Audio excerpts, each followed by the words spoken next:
Danes je odstopil generalni direktor termoelektrarne Šoštanj Matjaž Vodušek in to le 5 dni potem, ko so TEŠ morali izklopiti iz omrežja zaradi težav pri odkopu premoga v velenjskem premogovniku. Kaj je v ozadju odstopa? Kot pravi, odhaja iz osebnih razlogov.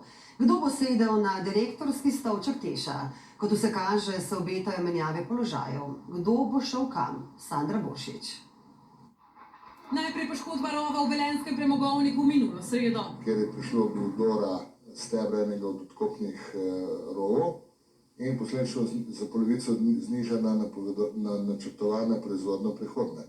Že tako je ta proizvodna nizka in niti slučajno ne zadošča za polno obratovanje ne bloka 6, še manj pa bloka 6 in bloka 5.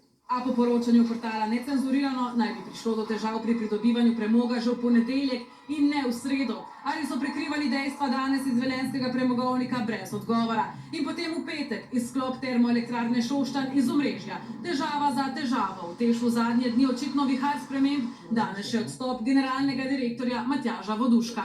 Kaj je bil torej razlog za odstop Voduška z vrha TEŠa? Ali so bile to težave pri delovanju družbe zaradi premogovnika Velenje ali drugi politični razlogi? Tega danes Vodušek ne komentira. Kot pravi v TEŠu, je njegov odstop osebne narave. In kdo prihaja na novi stolček termoelektrarne Šoštanj? Po naših neuradnih informacijah je za menjave že vse pripravljeno. Na Voduškovo mesto generalnega direktorja naj bi kmalu sedel trenutni direktor HSE-ja Viktor Vračar. Rotacija pa naj bi se zgodila tudi iz GEN-I-ja v HSE. Na čelo holdinga slovenskih elektrarn naj bi se tako zavihtel Tomaž Štokelj, ki sicer prihaja iz GEN-I-ja, ki ga je 16 let vodil premier Robert Golob. Medtem ko je termoelektrarna začasno ustavljena, pa Bruselj tehta ukrepe proti energetski draginji. Evropska komisija predlaga omejevanje cen plina na nizozemski borzi TTF, ker oblikujejo cene plina, predlagali pa so tudi ukrepe na področju skupnega naročanja plina. We know that we are strong when we act together.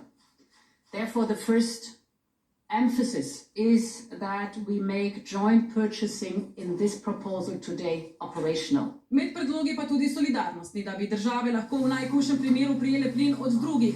Predloge bodo konec tedna obravnavali tudi voditelji držav. In kakšno je mnenje Slovenije? Ves čas zagovarja namreč stališče, da vse evropska omejitev plina mora biti čim širša.